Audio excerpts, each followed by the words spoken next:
There's a pattern in history that has destroyed three global superpowers in the last 500 years. And right now, in 2025, the United States is following that exact same pattern, stage by stage, decision by decision. Almost like we're reading from the same script that led to catastrophe every single time before. In 1590, Spain was the richest empire on Earth. They controlled half the world's gold and silver. Their military dominated Europe. Their currency was accepted everywhere. Within 80 years, they were bankrupt, a second-rate power that never recovered. In 1914, Britain ruled the largest empire in human history. The sun never set on British territory. The pound sterling was the global reserve currency. Within 40 years, the empire was gone. The currency collapsed. They became America's junior partner. In 1991, the Soviet Union was the other superpower.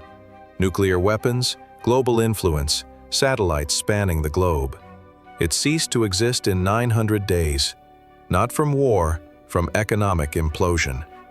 3 times, 3 superpowers, 3 complete collapses, all following the exact same sequence. And here's what should terrify you. The United States has already completed 5 of the 7 stages. We're not approaching the pattern, we're deep inside it. This is the story of how empires die, why they always think they're different, and why the math says we're next. And it's happening faster than anyone wants to admit. Before we go through the pattern, you need to understand what imperial collapse actually looks like. Not in textbooks, in practice. What it means when a superpower dies. Imperial collapse doesn't start with invasion or military defeat.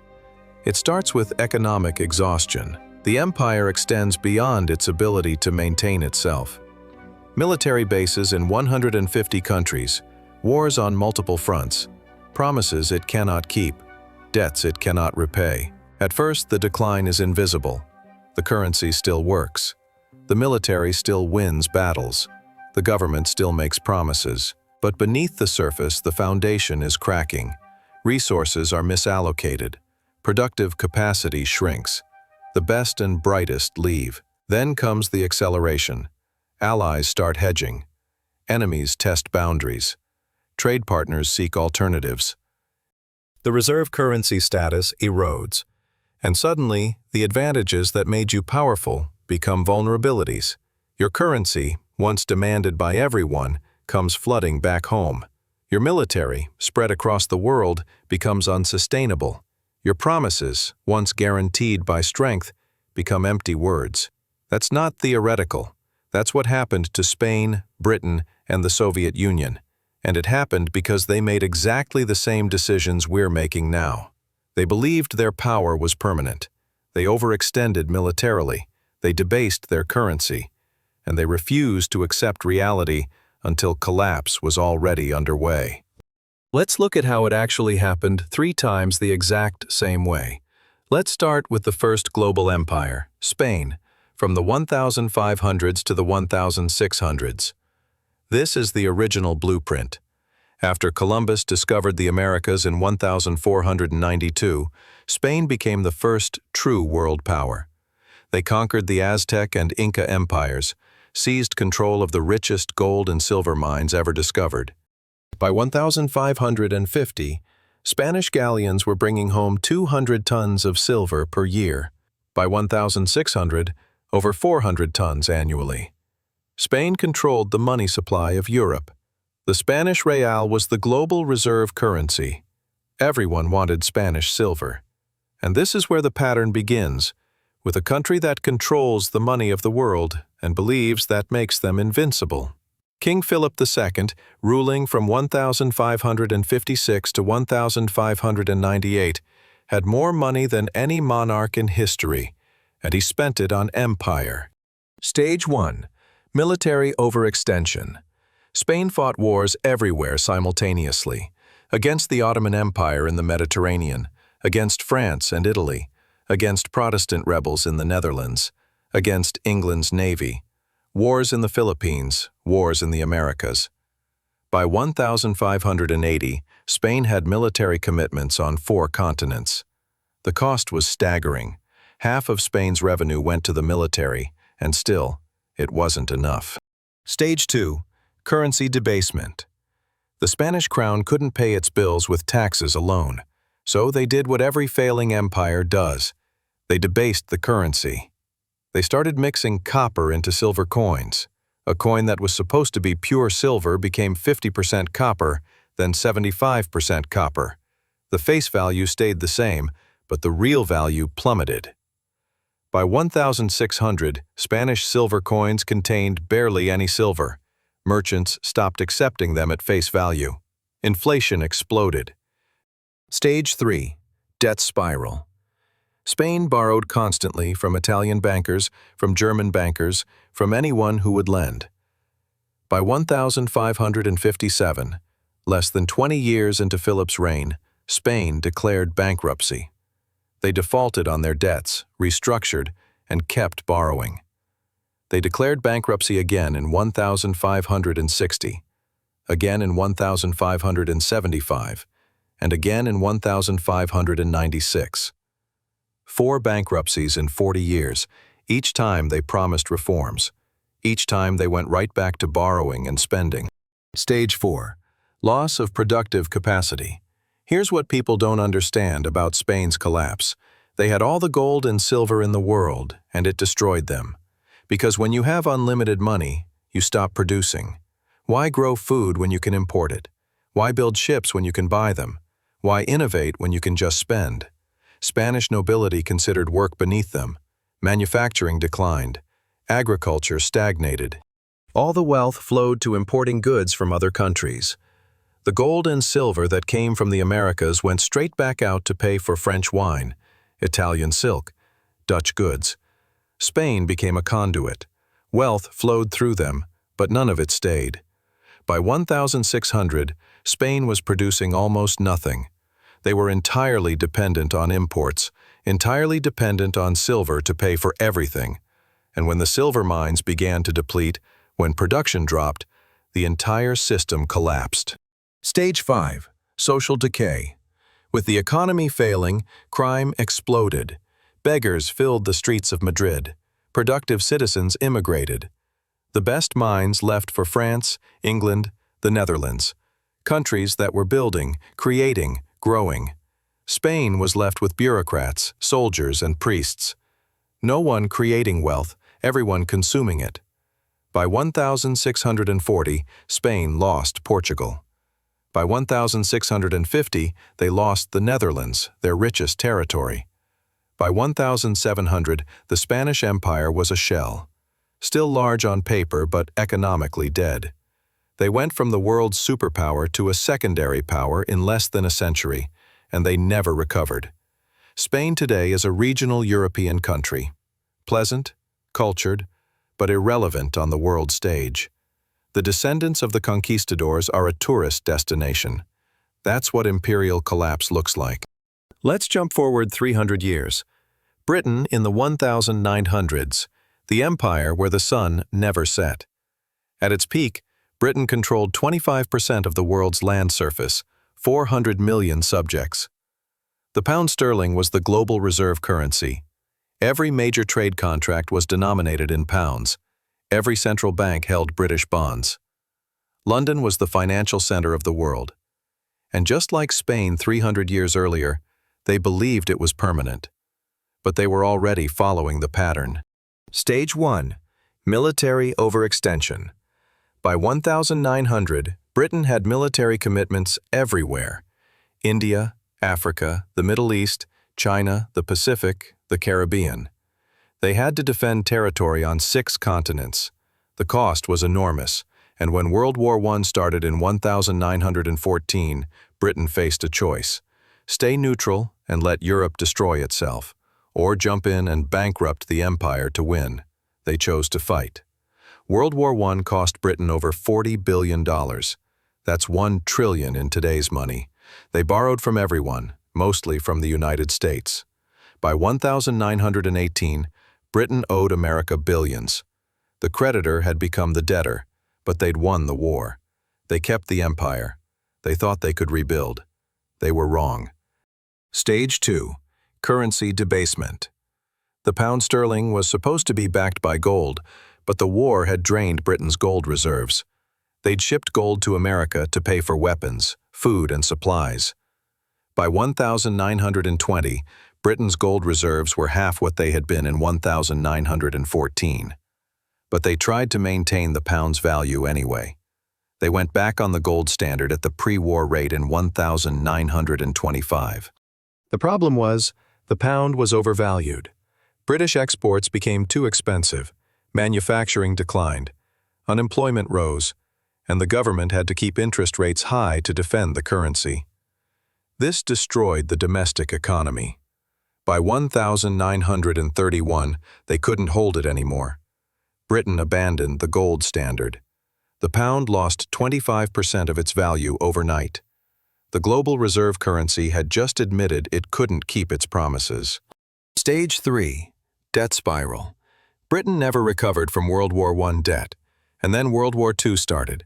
Another $120 billion in costs. More borrowing from America. By 1945, Britain owed the United States and Canada over $30 billion, more than Britain's entire GDP. The war was won, but the empire was finished. They couldn't defend it anymore, couldn't afford it, couldn't maintain it. Stage 4. Loss of empire. In 1947, Britain gave up India, the crown jewel and the source of wealth for 200 years. Gone. Over the next 20 years, they lost everything. Africa, the Middle East, Southeast Asia, the Caribbean. By 1970, the British Empire existed only in history books. Stage 5. Currency collapse. The pound kept falling. In 1940, 1 pound equaled $4.03. By 1950, $2.80. By 1970, $2.40. By 1980, $2.30. Today, $1.27. The global reserve currency became a regional currency. Britain tried to maintain pretense, a permanent seat on the UN Security Council, nuclear weapons, a special relationship with America. But everyone knew the truth. They were a former power, a museum of what used to be great. The empire was gone, and it never came back. Now let's look at the most recent example, the Soviet Union, from 1945 to 1991. After World War II, the USSR emerged as a superpower. Nuclear weapons, massive military control over Eastern Europe, satellites in space, and they believed they were the future. Communism would bury capitalism. The Soviet model would dominate. For 45 years, they competed with America, matched us militarily, built more tanks, more missiles, more troops. But beneath the surface, the economy was dying. Stage 1. Military overextension. The Soviet Union spent 15 to 20% of GDP on the military. That's triple what America spent. They had to match American technology, American reach, American alliances. But their economy was a fraction of the size. They were in Afghanistan, propping up Cuba, supporting Syria, Vietnam, North Korea, Angola, Ethiopia. Everywhere America had influence, they had to counter. The cost was unsustainable. Stage 2. Economic stagnation. The Soviet economy stopped growing in the 1970s. Oil revenue kept them afloat, but nothing else worked. Factories produced junk. Farms failed. Technology fell decades behind.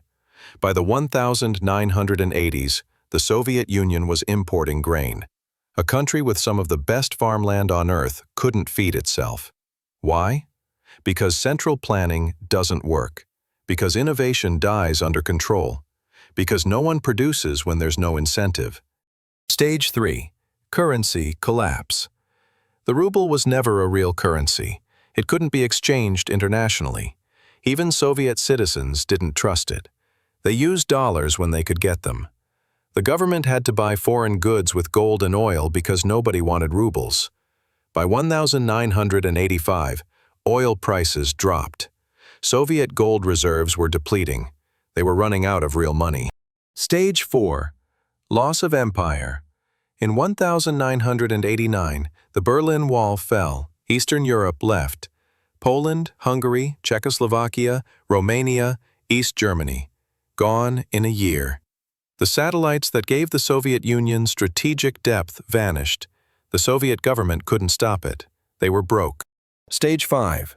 Complete collapse. On December 26, 1991, the Soviet Union ceased to exist. 900 days from the Berlin Wall to complete dissolution. No war, no invasion, just economic implosion. The military couldn't be paid. The government couldn't function. The ruble became worthless. A superpower with 30,000 nuclear weapons collapsed from internal economic failure. The pattern played out again. Overextension, currency failure, debt, loss of empire, collapse. And here's what should keep you awake at night. The United States is following the exact same pattern, stage by stage. Let me show you. Stage 1. Military overextension. The United States has over 750 military bases in 80 countries. We have troops in 150 countries. We're committed to defending Europe through NATO, defending Japan, South Korea, the Philippines, fighting in the Middle East, countering China, countering Russia. Our military budget is $850 billion annually, more than the next 10 countries combined, and it's not enough. We're stretched thin. Equipment is aging, recruitment is down, and we have commitments we can't fulfill. If China invades Taiwan, if Russia pushes into NATO territory, if Iran closes the Persian Gulf, we can't respond to all of it simultaneously. We're overextended. Just like Spain, just like Britain, just like the USSR. Check. Stage 2. Currency debasement. In 1971, Nixon closed the gold window. The dollar became pure fiat currency. Since 2000, the money supply has increased 400%.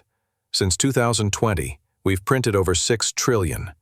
The dollar has lost 98% of its purchasing power since 1971. We're not mixing copper into silver coins. We're just printing unlimited paper. The mechanism is different. The result is the same. Debasement? Check. Stage 3. Debt spiral. The United States owes $36 trillion. That's 120% of GDP. Interest payments alone are approaching $1 trillion per year.